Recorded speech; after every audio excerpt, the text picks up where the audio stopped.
bienvenue dans votre émission Il est minuit. Il est 20h33, heure locale, et nous sommes en direct sur TV et Radio de Vie.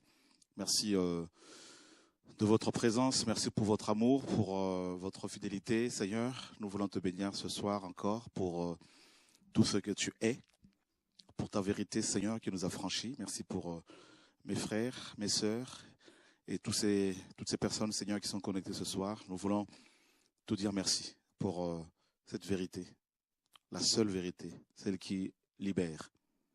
Jésus-Christ, notre Seigneur et Sauveur. Nous te prions, Père, ce soir, au nom de Yeshua, d'être l'alpha et l'oméga de cette émission. En ton nom, nous prions, Adonai, au nom de Yeshua. Amen. Bonsoir tout le monde. Bonsoir. Bonsoir également vous tous qui nous suivez depuis chez vous, depuis l'Afrique. Ce soir, nous voulons parler de l'Afrique et parler particulièrement de la RDC. On en a déjà parlé.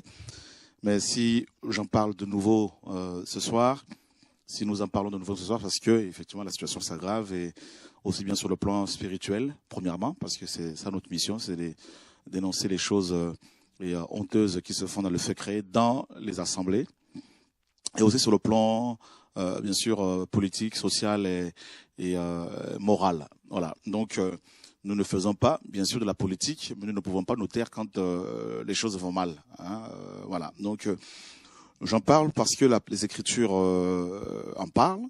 Les Écritures parlent de nations.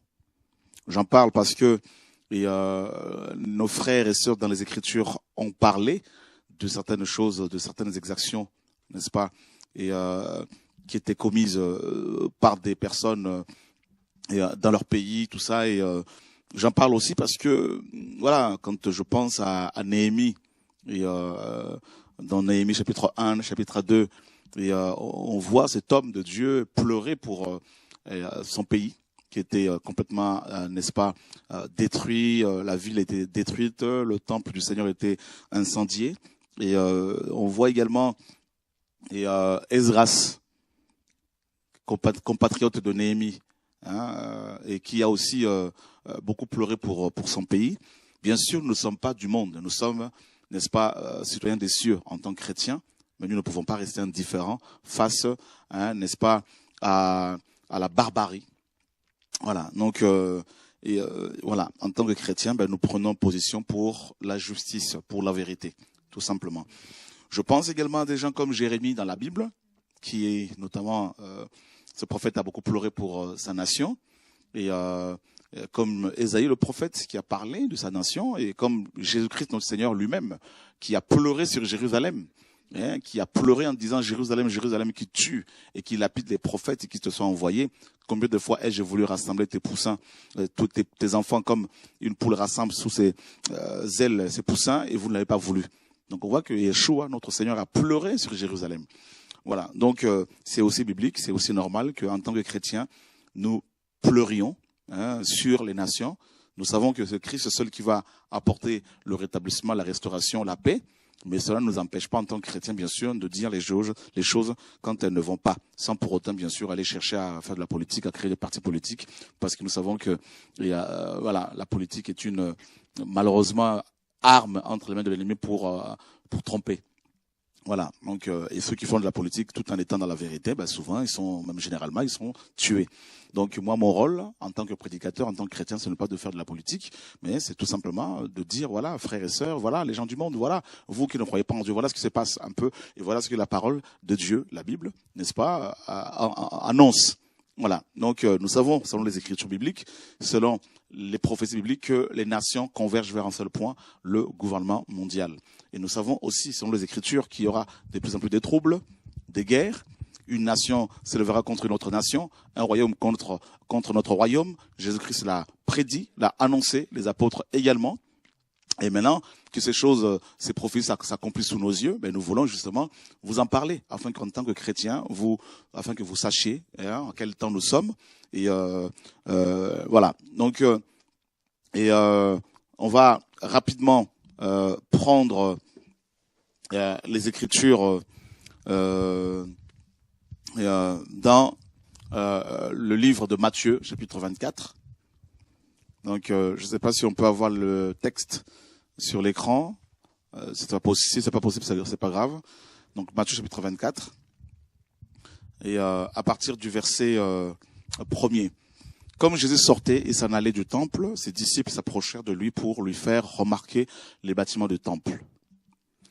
Mais Jésus leur dit, voyez-vous bien toutes ces choses? Je vous le dis en vérité, il ne restera pas ici pierre sur pierre qui ne soit démoli.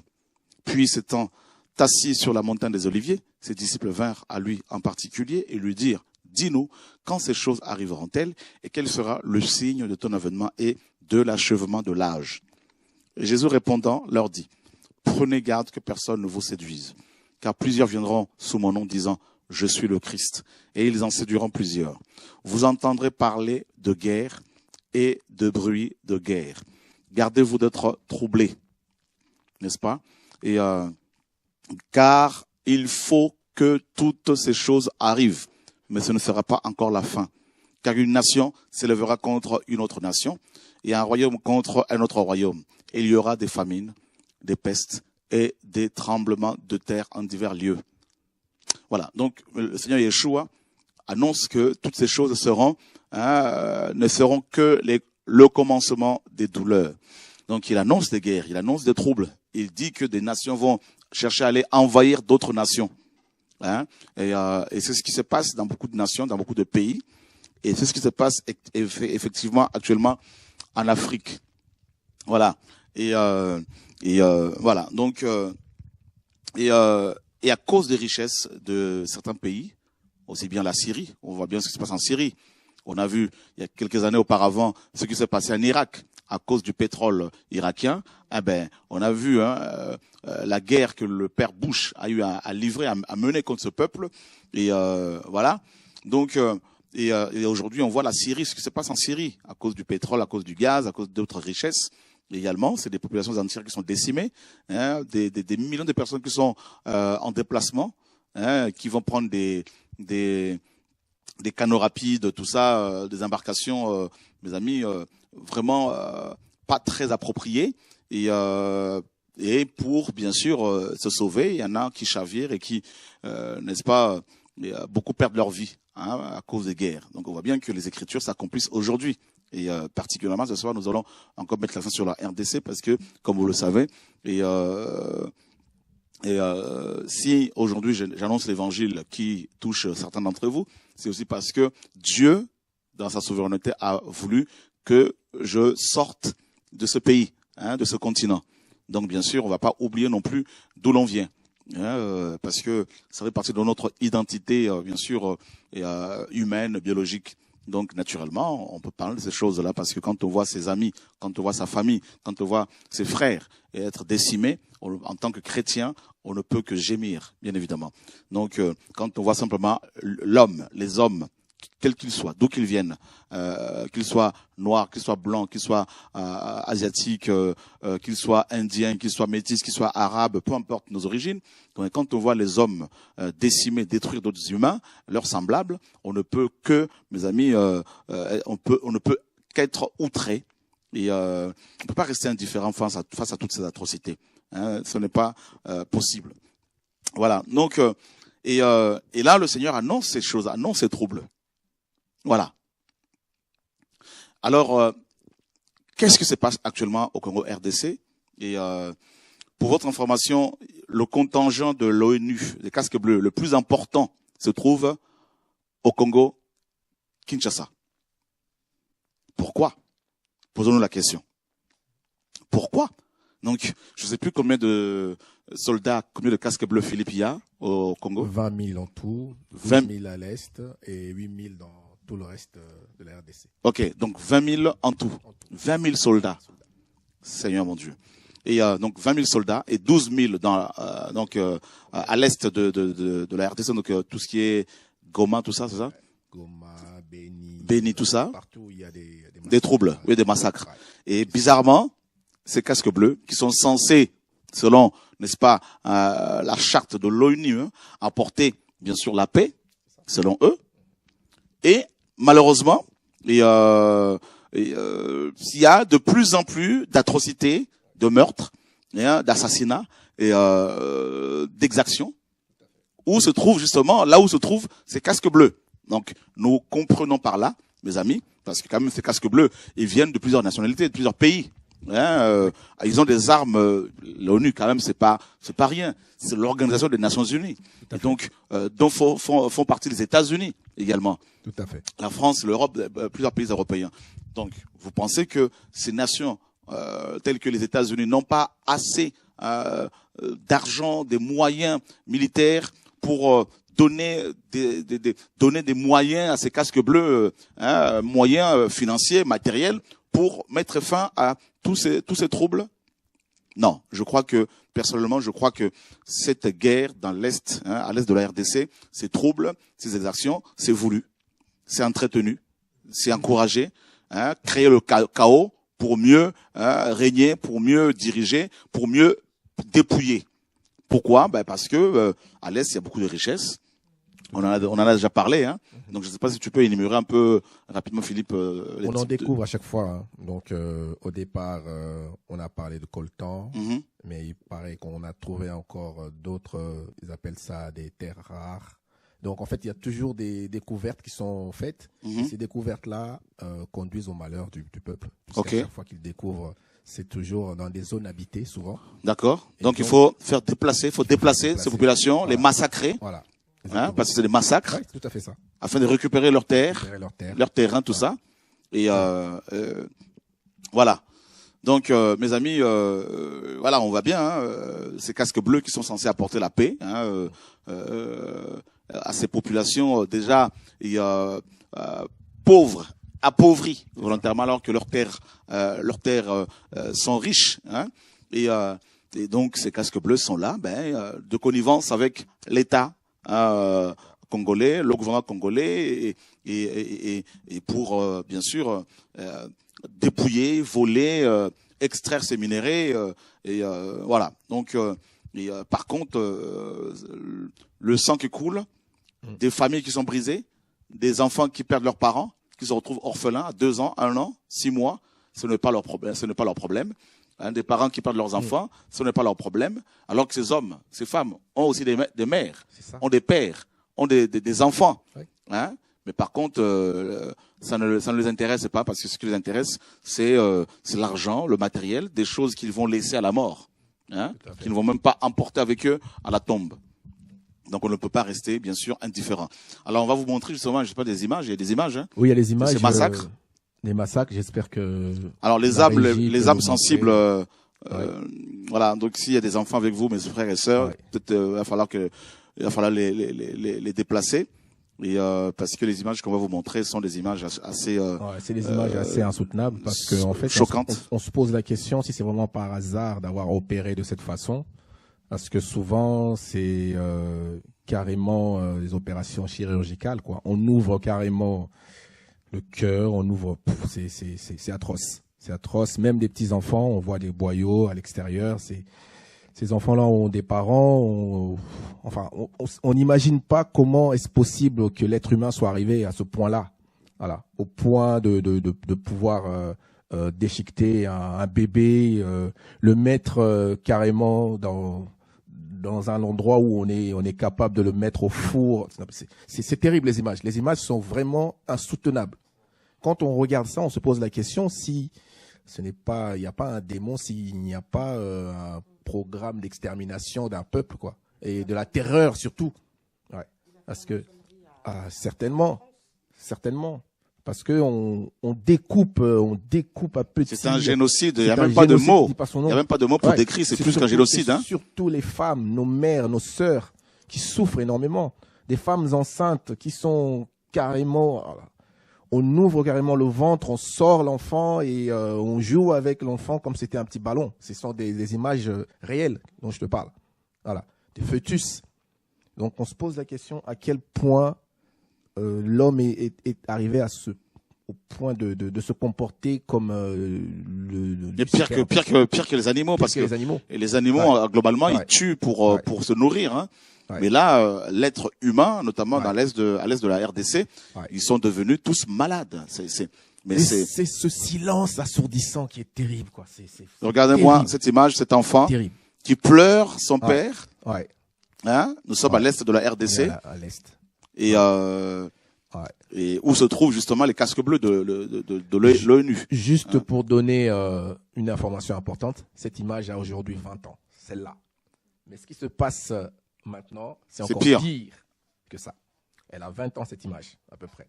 Mais ça n'a pas changé, c'est de pire en pire. Donc, il n'y a rien qui a changé. À l'Est, il y a des populations entières qui ont été décimées totalement, qui sont soit mis dans des fosses communes, soit carrément délaissés, là, ils ont pourri, les oiseaux sont venus. En fait, l'être humain n'a plus de valeur, regardez. L'être humain n'a plus de valeur, c'est insoutenable. Si vous avez des enfants, évidemment, il faut les écarter, parce que les images sont insoutenables. Et ça se passe au XXIe siècle, là, sous nos yeux. Et il n'y a pas une information, il n'y a pas du tout les médias qui en parlent. On ne voit pas des grands reporters qui nous en parlent. Ils sont occupés à traiter d'autres endroits de la Terre, alors qu'il y a un génocide terrible qui se passe chez nous, là, au Congo. C'est effrayant de se rendre compte. Voilà, c'est effrayant. Les images sont insoutenables, insoutenables. Comment est-ce possible que l'on puisse massacrer des êtres humains comme ça? Voilà. Et puis, ceux-là qui sont au pouvoir semblent complètement, je ne sais pas, ils sont indifférents. Indifférents. C'est pas qu'ils ne semblent pas, ils sont indifférents. Ils sont indifférents, totalement. Indifférents. Totalement. Ouais. Et je ne comprends même pas qu'on puisse les recevoir, on puisse même les recevoir ici en France, un pays de droits de l'homme, qu'on reçoive ces personnes qui sont au pouvoir, qui sont en fait responsables de ça. C'est eux les responsables numéro 1. C'est eux les responsables. Voilà. Donc on ne peut pas se taire face à cela, on ne peut pas se taire. Quand on voit des images insoutenables comme ça, comment on peut imaginer possible que des choses comme ça puissent encore se faire aujourd'hui? Qu'on nous en parle de ce qui s'est passé il y a un siècle, on peut comprendre. Mais là, actuellement, et pendant ce temps-là, une grande partie de la population continue. On brûle des gens, on brûle nos frères congolais, nos sœurs congolaises, nos mères, nos pères, nos frères, nos sœurs. Et ça, et quand je vois ces images, mes amis, je ne peux pas rester indifférent. Que ce soit, c'est pas parce que ce sont des Congolais comme nous autres et comme moi, mais ça peut être n'importe qui. On peut pas accepter ce genre de choses. C'est terrible. Comment on massacre des hommes, on massacre des femmes, on tue. Hein. Ouais. Vous voyez, c'est insoutenable, hein, c'est insoutenable. Parfois, j'ai juste envie de prendre cette image, de me trimballer avec dans Paris pour montrer, parce que c'est pas normal. On peut qu'être révolté de voir des choses comme ça. Surtout que ces gens-là meurent sous silence. Personne ne dit mot. Les médias occidentaux n'en parlent pas. Personne n'en parle. Personne n'en parle. Plus de 10 millions de morts. 10 millions de morts. Au jour d'aujourd'hui. 10 millions de personnes. Mais c'est passé comme une lettre à la poste. J'irai plus loin, je dirais, bon, ce sont des pauvres Africains, donc ce n'est pas grave. Voilà. C'est terrible. C'est terrible. Seigneur. On ne peut que se révolter. On dit, Seigneur, comment est-ce possible? Comment... Parfois, certaines personnes se demandent, Seigneur, tu as abandonné ce pays, tu as abandonné ce peuple. Comment est-ce possible qu'on puisse laisser des millions de personnes mourir comme ça sous silence? Fais-nous justice. Voilà, ça c'est la prière C'est ma prière tout le temps, avant la fin de cette année. Pas possible. Que Dieu juge toutes les personnes qui sont à la base de cette atrocité. En commençant par le sommet. Parce que ce n'est pas possible. Voilà. C'est atroce. Regardez-moi. C'est des êtres humains qui sont là. Ces milliers de cadavres. C'est ça. Et vous voyez à côté, ce sont des casques bleus. Comment vous êtes 20 000 dans un pays, soi-disant pour les protéger, mais vous êtes incapables face à une poignée de comment je peux appeler encore des milices.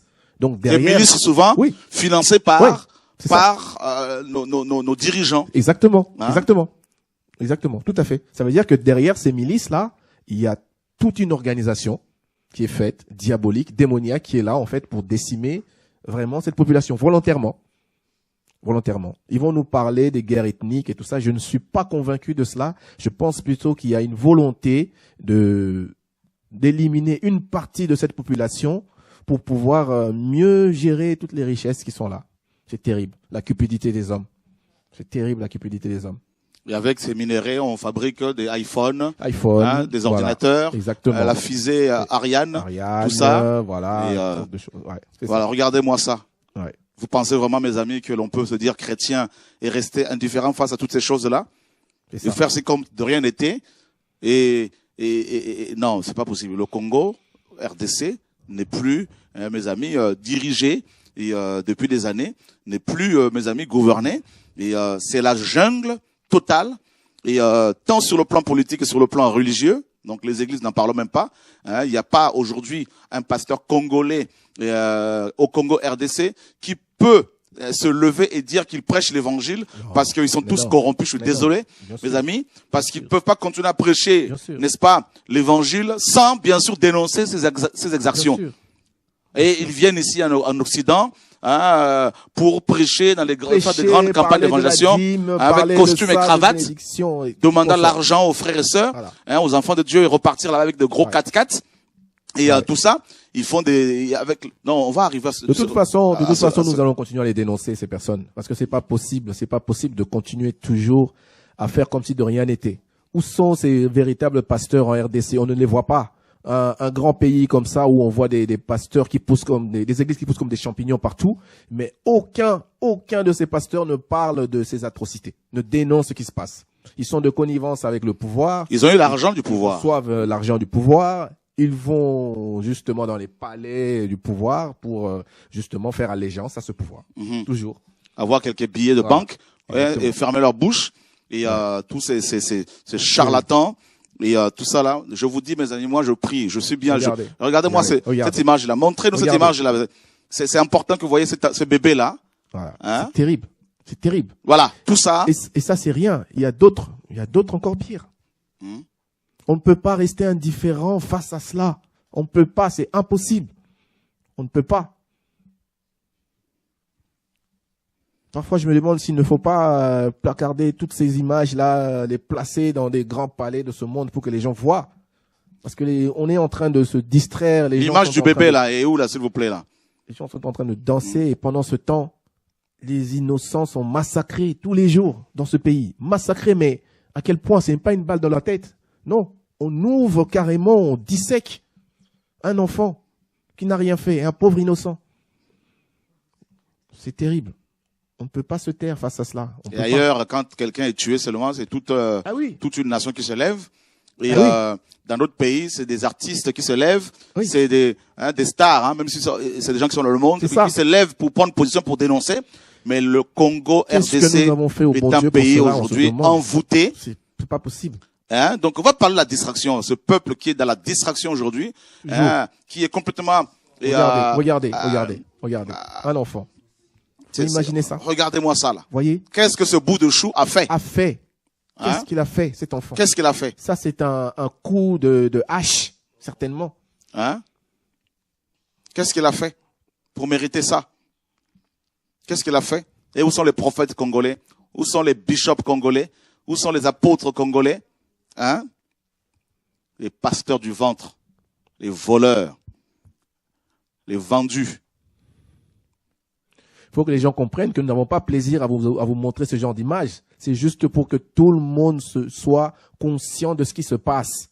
Il se passe quelque chose de grave dans ce pays-là. C'est un massacre qui se passe. Même pendant qu'on est en train de parler, les gens sont massacrés. Donc ces images sont peut-être là pour conscientiser les gens, pour sensibiliser les gens de ce qui est en train de se passer là.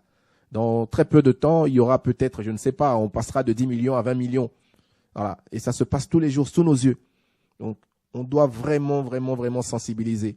Moi, vraiment, j'appelle toutes les personnes sensibles à parler de ce qui se passe en RDC, à parler, pour que les autorités même de ce pays, la France, se réveillent et se rendent compte que leur silence est aussi coupable, tout simplement. Le silence est coupable. On ne peut pas continuer à nous taire, on doit en parler. On ne peut pas soutenir un tel régime, c'est pas possible. Et je dis bien, en tant qu'homme de Dieu, en tant que chrétien, notre combat n'est pas physique, n'est pas charnel. Amen. Nous combattons spirituellement, mais je déclare en tant qu'enfant de Dieu, en tant que chrétien, en tant qu'envoyé de Dieu, je demande à mon Dieu, à mon Créateur, celui qui m'a mandaté, qui m'a donné cette mission, cette charge, d'être le juge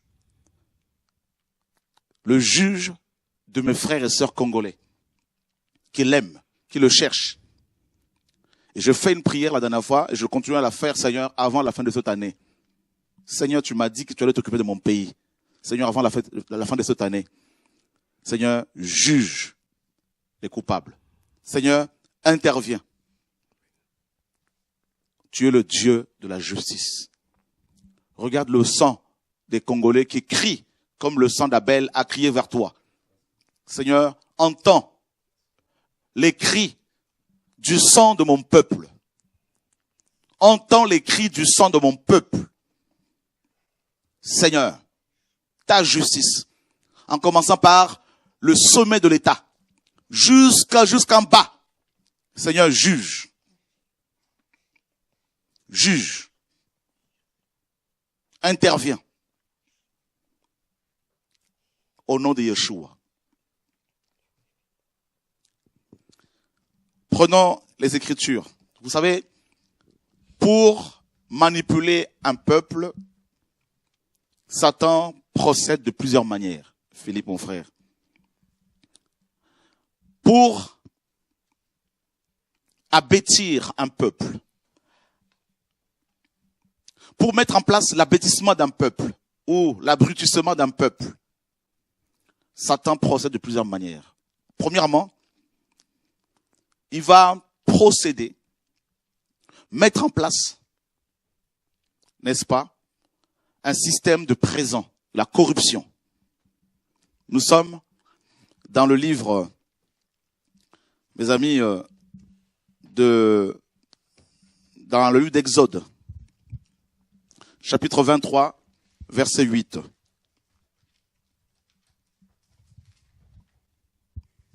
Exode 23, 8. Si quelqu'un peut nous faire la lecture, là, Philippe, je ne sais pas si tu peux. La corruption. Et toutes ces images-là, toutes ces atrocités sont, n'est-ce pas, les résultats de la corruption.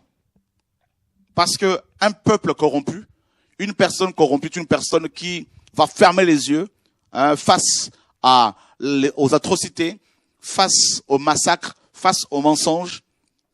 Si beaucoup de pasteurs, si ce n'est tous, Congolais, au Congo même, ne parlent pas, parce que c'est vrai qu'il y en a qui ont peur de tuer. Oui, c'est ça. Dans ce cas-là, parlez et fuyez. Et de loin, parlez pour conscientiser les gens. Et là, s'ils ne parlent pas, c'est parce que, justement, ces pasteurs sont corrompus. C'est ça. Voilà. Si beaucoup des ministres, des maires, des préfets, des policiers, des généraux, des colonels ne parlent pas ouvertement, c'est parce qu'ils sont corrompus. Voilà. Nous allons prendre Exode 23, 8. Exode 23, verset 8. Tu ne prendras pas de présent, car le présent aveugle les plus éclairés et pervertit les paroles des justes. Voilà. Donc, tu ne prendras pas de présent. Dieu interdit les présents. Ici, le mot présent signifie littéralement pot de vin. Pas de pot de vin. Voilà. Parce que celui qui reçoit un pot de vin devient, n'est-ce pas, sous le contrôle, il devient l'esclave de celui qui lui donne de l'argent. Celui qui reçoit un pot de vin est muselé. Voilà pourquoi beaucoup des ministres, beaucoup de, n'est-ce pas, généraux, de colonels ne peuvent pas prendre position parce qu'ils ont pris de pots de vin dans les coulisses. Ils ont pris de l'argent, mais c'est de l'argent sale, de l'argent du sang de vos enfants, vos frères, vos sœurs, vos compatriotes, de l'argent sale. Et cet argent ne peut pas vous enrichir. Et nous sommes toujours dans les Écritures, dans le livre de Deutéronome, chapitre 16, verset 19. On dit bien que les présents pervertissent la justice, aveuglent également. Il n'y a plus de justice. Là où il y a des présents, des pots de vin. Je lis. Oui. Deutéronome 16, verset 19. Tu ne te détourneras point de la justice, tu ne prêteras point attention à l'apparence des personnes, et tu ne recevras point de présents, car les présents aveuglent les yeux des sages et corrompent les personnes des justes, les paroles des justes. Pardon. Voilà, c'est ce qui se passe. Donc, toutes ces images-là, comme je vous ai dit, ne choquent plus ces dirigeants, aussi bien politiques que spirituels, religieux, parce qu'ils ont eu des pots de vin. Voilà. Pour qu'ils aient, n'est-ce pas, pour qu'ils restent indifférents face à tous ces massacres. Mais il y en a un qui ne reçoit pas de présents, qui voit toutes choses, qui est au-dessus de tout le monde. Amen. Et celui-là est juste. Amen, amen. Et il va rendre à chacun selon, n'est-ce pas, ses actes, ses propos, selon ses œuvres. C'est Jésus-Christ. Amen. Et, mes amis, beaucoup de pasteurs ne peuvent pas prendre position, aussi bien à l'intérieur du pays qu'à l'extérieur, comme je vous l'ai dit, parce que ils sont, n'est-ce pas, corrompus. Voilà le système que Satan met en place pour empêcher la vérité d'éclairer, de libérer les hommes. Nous sommes dans 1 Samuel, chapitre 8, le verset 3. Là, nous allons voir les enfants du prophète Samuel, sacrificateurs, prêtres, malheureusement, étaient corrompus, hein, contrairement à leur père. 1 Samuel 8, verset 3. 1 Samuel 8, verset 3. Mais ses fils ne marchèrent pas dans ses voies. Ils s'en détournèrent pour les profits acquis par la violence. Ils recevaient des présents et pervertissaient la justice. Voilà. Les fils de Samuel recevaient des présents pour pervertir la justice. Voyez? Et c'est exactement ce qui se passe au Congo RDC. Laissez-moi vous dire, frères, tous ces chantres-là, congolais, tous ces chantres chrétiens, d'abord les chantres profanes, ça, les musiciens profanes, ça on le sait. Mais on sait qu'ils sont corrompus. Mais ceux qui se disent chrétiens, tous ces chantres-là, que vous aimez, n'est-ce pas, vous Congolais, écoutez, et d'autres personnes, d'autres peuples, que vous invitez pour faire des conférences, des séminaires ici et là, ce sont des corrompus. C'est ça, tout à fait. Ce sont des corrompus. Voilà. Je n'ai jamais vu un peuple aussi corrompu que les Congolais de la RDC. Je n'ai jamais vu des pasteurs aussi, des prophètes aussi corrompus que ce peuple-là. On tue, on massacre, et ça chante, ça fait danser les gens. Et ça, c'est quoi? C'est la deuxième stratégie de Satan pour abrutir un peuple, pour abêtir un peuple, c'est quoi? À part la corruption, c'est la distraction. C'est ça. La distraction. C'est-à-dire, on amène les gens à la distraction. C'est quoi la distraction? Dans le grec, le verbe distraire signifie littéralement occuper la pensée des gens. C'est ça. À autre chose.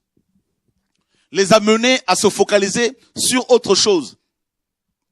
Voyez? Et c'est exactement ce qui se passe avec vos chantres chrétiens congolais, soi-disant.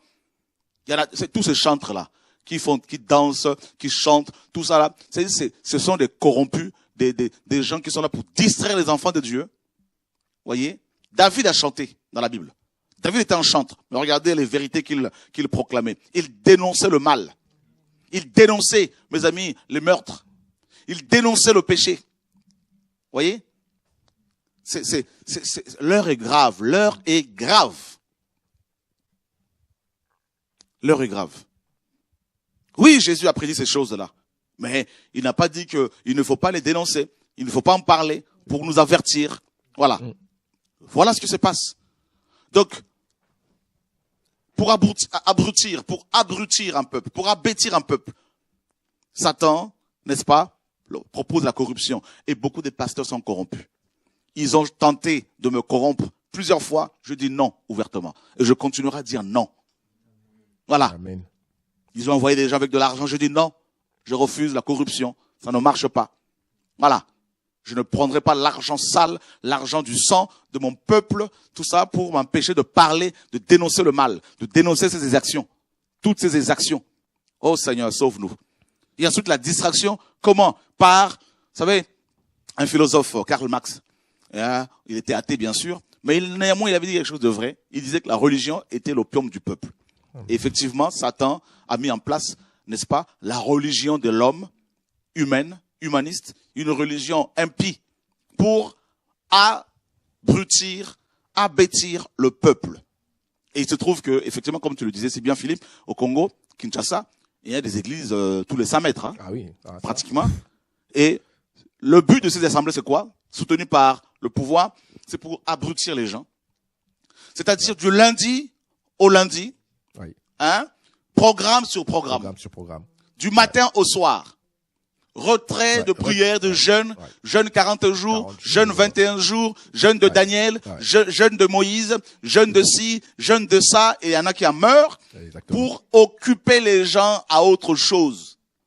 Ils n'ont pas le temps de s'occuper de leur famille, d'éduquer les enfants.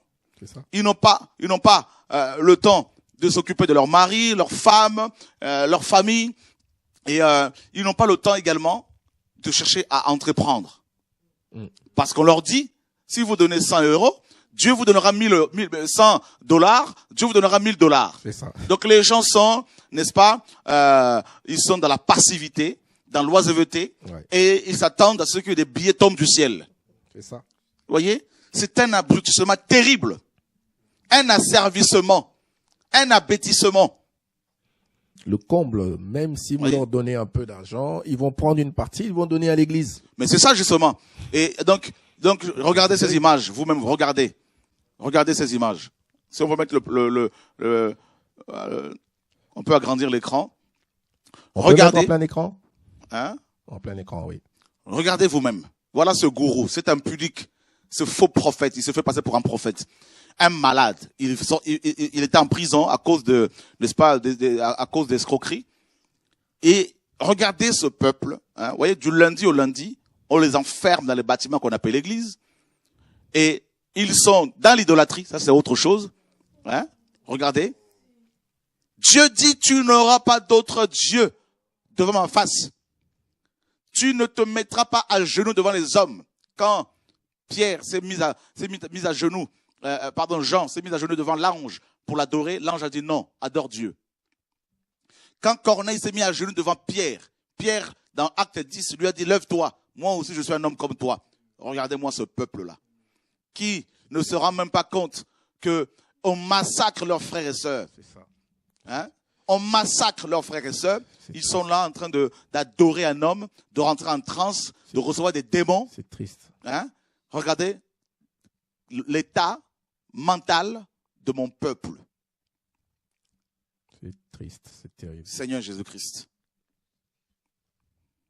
Vous voyez, mes amis, l'abêtissement? La femme qui met sa tête entre les jambes de ce monsieur marié, hein? Ça paraît normal, toutes ces choses-là. Et un peuple abruti, un peuple avili, un peuple, mes amis, complètement manipulé, en train d'adorer ouvertement Exactement. un homme. D'où la jeunesse n'a plus de projet que de devenir un pasteur, parce que ils n'ont que ça comme modèle. Ils se disent, moi aussi, on sera adoré comme ces impudiques. Voilà le projet proposé par ces pasteurs. Donc le plan de l'ennemi pour abrutir un peuple, premièrement, on a vu la corruption, donc il est présent, les pots de vin. Deuxièmement, on a parlé de La distraction. la distraction, d'accord? Donc distraire les gens. Et justement, ces églises-là sont là pour distraire maintenant le peuple. Autre distraction, c'est l'alcool. Hein? Ouais. Les gens ne font que boire. Et, des brasseries comme là-bas, les deux principales brasseries, et, comme ça par exemple, voilà, c'est cette marque de bière par exemple qui fait la promotion de ce pasteur qui a sa propre équipe de foot. Vous voyez? Donc la distraction. Et le peuple est tellement distrait qu'il oublie qu'il est en train d'être détruit. C'est ça. Oui. Tout à fait. Tu vois? Il pense à autre chose alors qu'il est en train de décimer. D'être décimé, c'est ça. Oh Seigneur. Donc premièrement, pour abrutir un peuple, pour abêtir un peuple, pour aliéner un peuple, premièrement, Satan va proposer, n'est-ce pas, des présents, des pots de vin. Deuxièmement, la distraction qu'on a vu. Hein? Et troisièmement, il enlève la connaissance. Donc, il impose l'ignorance.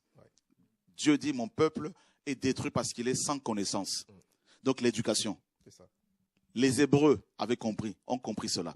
Ils ont mis, n'est-ce pas, l'accent sur l'éducation des enfants. Or, aujourd'hui, au Congo RDC, l'école est détruite. L'éducation est détruite. Donc, comme les gens ne sont plus éduqués, des femmes dansent pratiquement nues. Et, hein, c'est à la télévision. Et ceux qui se disent soi-disant journalistes, tout ça là, ils sont dans une telle, mes amis, dans une telle bassesse. Hein, il y a plus de mœurs. Les gens ne sont pas éduqués. Parce que l'école est inaccessible, parce que ils imposent aux enfants même de primaire, hein, comment dire, ils appellent ça le minerval. Hein. C'est une somme d'argent qu'il faut absolument donner avant de poursuivre en primaire. Ouais. On n'est même pas au collège. Donc le collège, c'est encore pire. Même pas à la maternelle. Même à la maternelle, il faut payer. Ah bah oui. Donc, et beaucoup de parents n'ont pas les moyens, donc du coup, ils n'envoient pas leurs enfants à l'école. Ouais. Donc les enfants grandissent comme ça, sans aller à l'école. Donc on peut montrer ces enfants de la rue, et, par exemple. Et plus d'éducation, regardez, hein, des immondices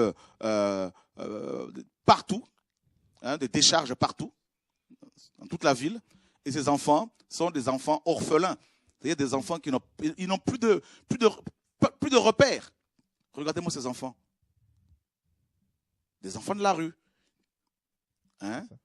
Et sans éducation, sans avenir. Et ces enfants, ils deviennent qui demain? Eh bien, ils deviennent, bien sûr, des délinquants, des prostituées, voilà. Des voleurs, des meurtriers. Et voilà, donc là, vous avez une petite fille. Hein? C'est même pas un petit garçon, une petite fille, et qui certainement se prostitue. Ben oui. Hein? Donc, et vous avez la pédophilie, hein, qui n'est même pas dénoncée là-bas, parce que beaucoup sont pédophiles, aussi bien parmi les pasteurs que parmi les politiques. Hein? Et c'est quand même... La situation du pays est lamentable, est dramatique. Et mes amis, on peut même pas... Il n'y a pas de qualificatif, pour décrire, qualifier l'état du pays. C'est-à-dire, c'est une jungle. C'est livré carrément. C'est une jungle. Voilà, exactement. Voilà. C'est des chacals, je ne sais pas comment dire. Parce que quand on était petit, je serai juste pour l'anecdote que j'ai remarquée. En même temps, on va sur Michée, pendant que tu parles. Michée, chapitre 3.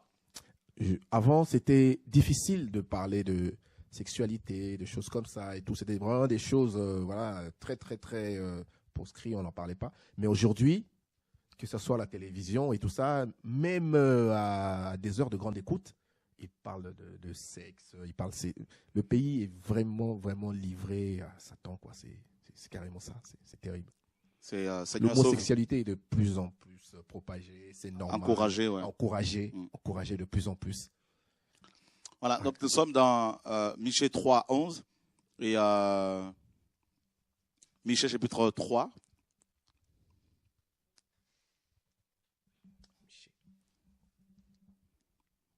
On peut même commencer à partir du verset 1er.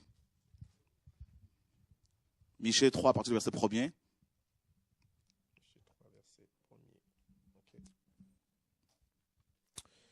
Michée 3, verset 1er. C'est pourquoi je dis, écoutez, chef de Jacob, et vous, conducteurs de la maison d'Israël, n'est-ce point à vous de connaître ce qui est juste? Vous qui haïssez le bien et qui aimez le mal, qui leur arrachez la peau et la chair de dessus les os. Il dévore la chair de mon peuple, lui écorche la peau et lui brise les os. Ils le mettent en pièces comme dans un pot, comme de la viande dans une chaudière. Ce sont les images qu'on a vues là. Alors ils crieront à Yahweh, mais il ne les exaucera point, et il leur cachera sa face en ce temps-là, parce qu'ils se sont mal conduits dans leurs actions.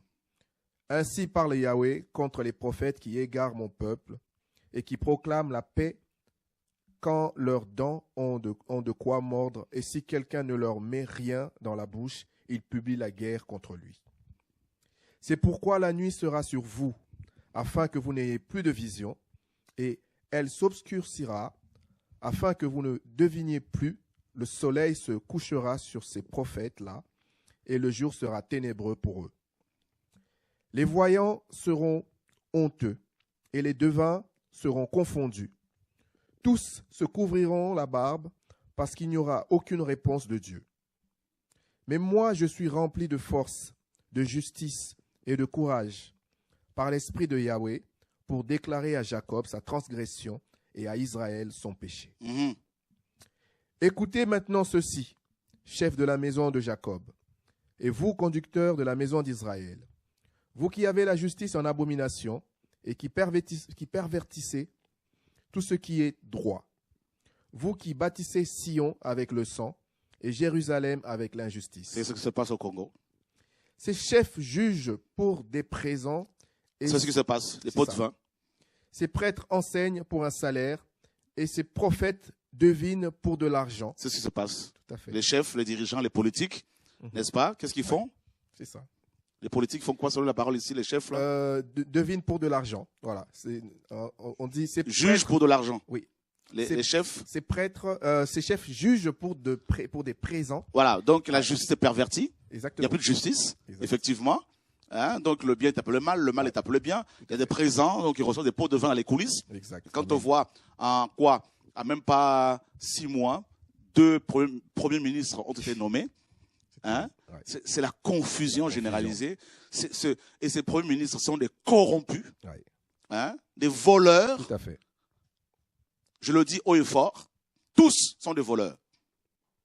C'est ça. En commençant par le président et tous des voleurs. Et je dis bien, je prophétise en tant que prophète de Dieu, en tant qu'enfant de Dieu. Dieu va vous juger. Amen. À cause du sang que vous avez répandu. Amen, amen. Je le dis, je suis un homme de Dieu. Je le dis, Dieu, avant la fin de cette année, Dieu que je sers, va intervenir. Amen. Amen. Au nom de Jésus-Christ. Amen. Je le proclame, je le prophétise, je le déclare. C'est notre prière. Amen. Amen. Au nom de Jésus. Il y a homme de Dieu et homme de Dieu. Il y a chrétien et chrétien. Il y a pasteur et pasteur. Il y a prophète et prophète. Au nom de Yeshua. Amen. La justice divine interviendra. Deuxièmement, on voit que les politiques sont corrompus. Deuxièmement, on dit que les prêtres. Ces prêtres enseignent pour un salaire. Les prêtres enseignent pour un salaire et des chrétiens. Oui. Voilà. Ceux qui sont censés intercéder, prier pour le monde, prier pour les chefs, tout ça là, prier pour que nous menions une vie paisible. C'est ça. Et dire la vérité aux chefs. Ils veulent un salaire, c'est-à-dire ici, le mot salaire ici en hébreu, c'est un mot hébreu qui a été traduit par salaire ou encore par récompense. Ou gain. Donc voilà pourquoi ces pasteurs veulent, ils vous imposent la dîme, alors que la dîme c'est la loi de Moïse, on ne peut plus la payer. Ils veulent l'offrande du prophète pour aller les voir, il faut une enveloppe, des voleurs, ils font des séminaires payants, des concerts payants, des voleurs, tous ces chantres là que vous connaissez là, ce sont des voleurs, je le dis, vous êtes des voleurs, vous serez jugés. Amen. Vous serez jugés. Amen, amen. Je vous le dis, au nom de Jésus-Christ. Voilà. Tous ces pasteurs qui viennent à Paris faire des séminaires, des conférences ici et là, hein, qui parlent de la gloire qui s'habille comme Béni-In. Tous des voleurs. Des voleurs. Parce qu'ils vous imposent des choses contre Dieu, antichrist. Hein, avec leurs panneaux, leurs images partout, leurs photos partout sur Facebook, avec leurs femmes, leur méga church. Hein, pendant que mon peuple gémit. Hein? Un autre plan de l'ennemi pour contrôler, pour abrutir un peuple, à part les présents, la distraction et le manque de connaissances, hein, il enlève l'éducation. Ouais. Un autre point important, et mes amis, justement, que Dieu nous aide, mes amis. Que Dieu nous aide. Que Dieu nous aide. Un autre point, le 4e point, c'est la division. La division. Et ce peuple est de plus en plus divisé. Hein, une ethnie contre une autre. C'est ça. Voyez? Divisé pour mieux régner. Ce n'est pas une affaire, n'est-ce pas, de Luba ou de Congo ou de Ngala, hein, de Swahili. Swahili, plutôt, c'est pas un peuple, mais c'est une langue. C'est une, hein, langue. Donc, c'est une langue. Donc, et voyez, cette division-là. Hein, les gens de l'Est, les gens du Nord, les gens du Sud, les gens du Centre, les gens de l'Est. Tout ça, là, frères et sœurs, Satan arrive à diviser les gens. Cette mentalité-là, ça fait partie du plan d'abrutissement. Amener les gens à être abrutis, les amener à les diviser, hein, les monter les uns contre les autres. Vous avez vu les Français être divisés comme ça, hein? Ceux du Nord et du Sud, tout ça, frères, ils sont français.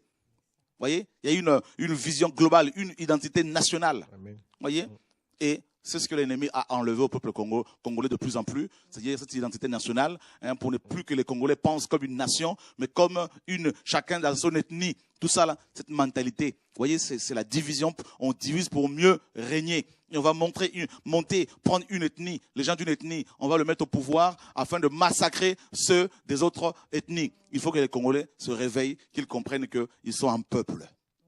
Au nom de Yeshua.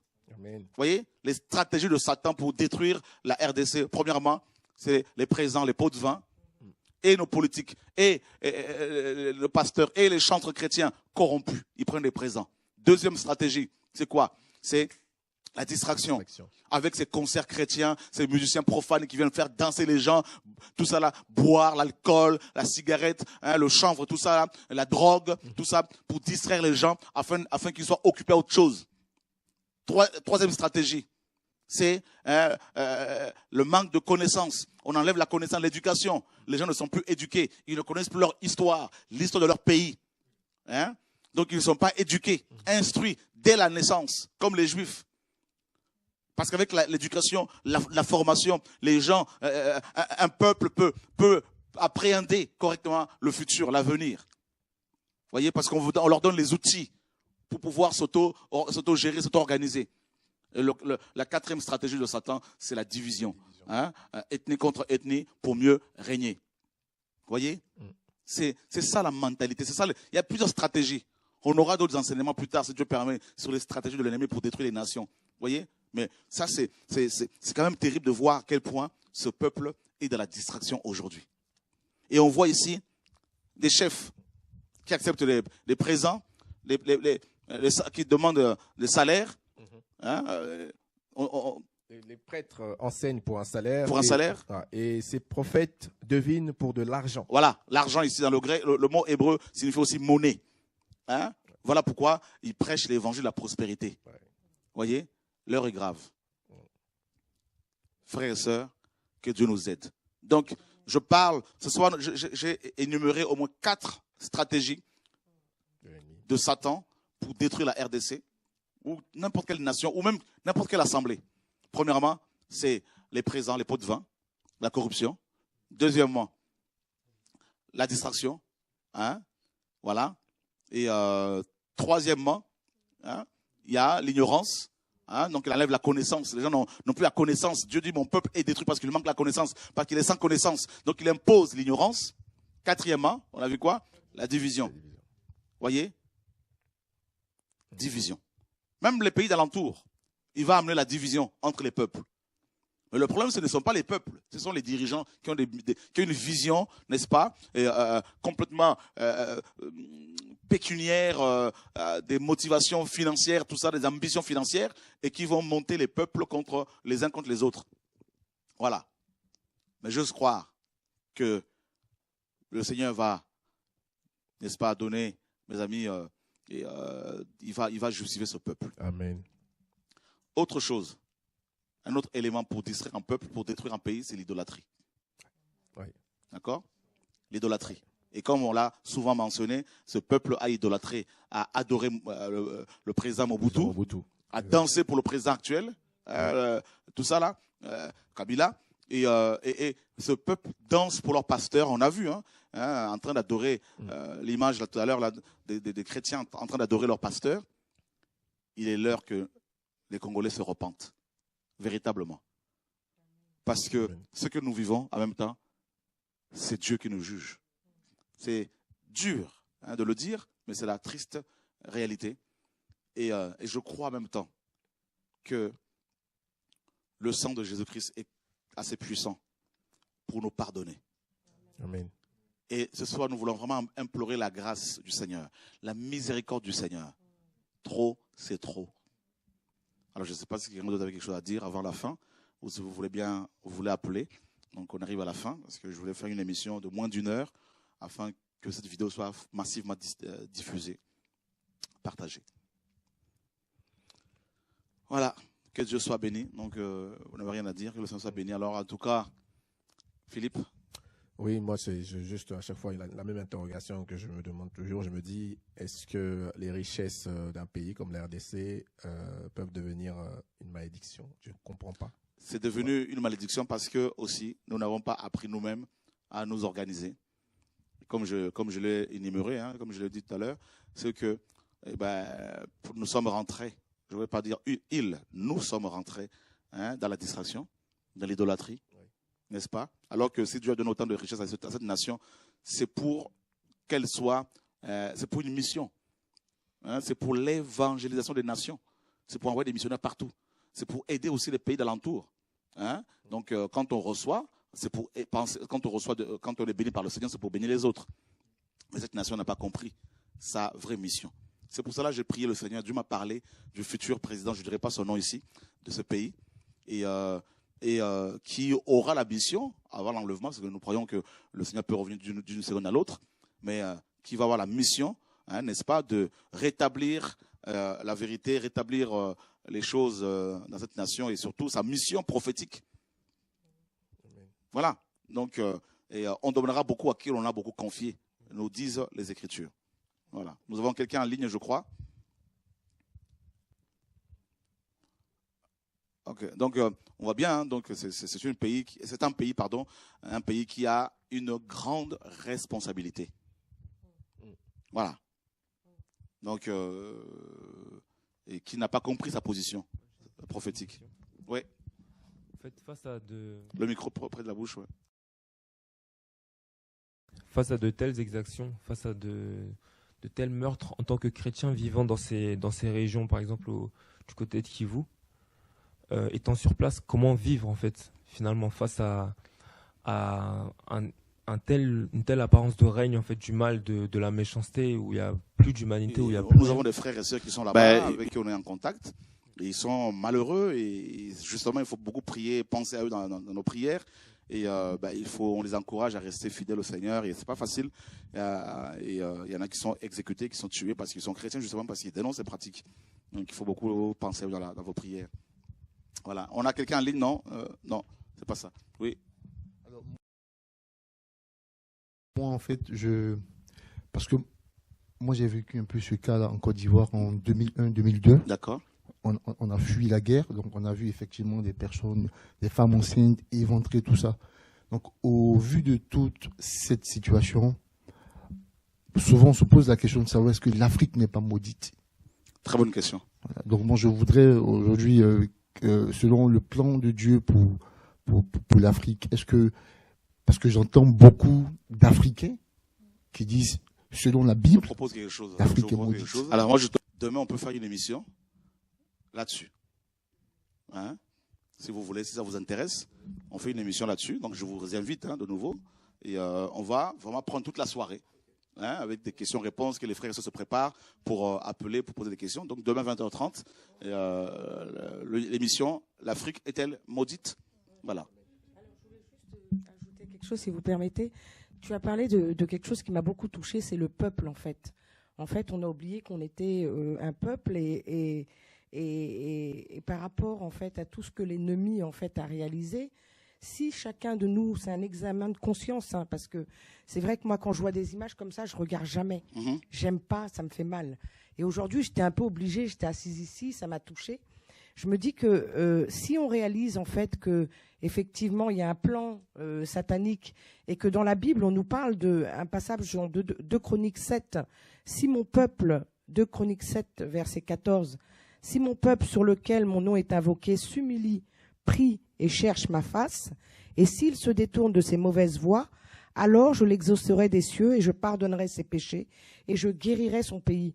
En fait, si jamais chacun réalise qu'effectivement les fléaux qui font que on s'accapare de cette Afrique qui est, bien sûr, qui est la banque de l'Europe, de l'Afrique, qui a créé l'Occident, que si le peuple réagissait, le peuple sur lequel son nom est invoqué, comme toi, comme moi, dans chaque pays d'Afrique, on est tous des enfants, si on arrive à réaliser qu'on est un peuple et qu'on ne veut plus se faire avilir à cause des messages qu'on donne comme ce soir sur l'Afrique, parce qu'on parle souvent du Seigneur, mais dans ce que tu as donné, mais c'était tellement clair que les pasteurs ont failli, les chefs ont failli, le peuple aussi pas failli, mais le peuple aussi, il a une responsabilité. Et c'est nous, ce peuple.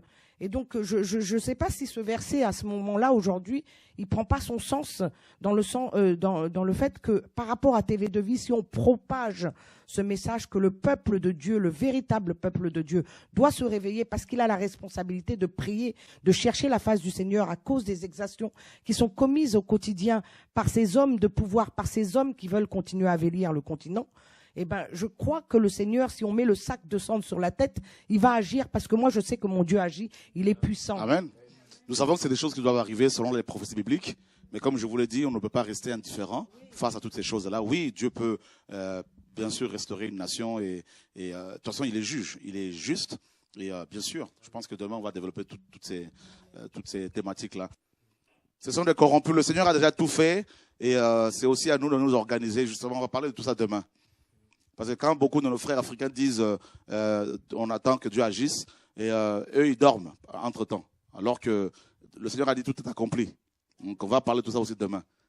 C'est aussi un mal qui ronge l'Africain. Que Dieu soit béni. Merci. Voilà, c'est ça aussi notre problème. On dit Dieu va faire, hein, et puis entre-temps, on ne fait rien. Hein, donc il a dit demander. Hein, et il n'a pas dit seulement il faut demander, il faut aussi chercher, il faut aussi frapper. Donc il faut entreprendre, il faut s'organiser. Et voilà, donc nous, notre rôle, c'est pas de dire, ben là, on va créer, je sais pas quoi, une armée pour aller. Non, notre combat est spirituel, mais nous voulons simplement conscientiser les gens et donner des enseignements aux uns aux autres, et puis surtout amener les gens à réaliser l'état des choses, l'état du monde. Que Dieu soit béni et que Dieu nous garde, que Dieu vous protège. On se donne rendez-vous demain 20h30. Hein, on va prendre d'autres éléments, hein, Philippe, tout ça, tout le monde. Que Dieu soit béni. Alors, à bientôt. Au revoir.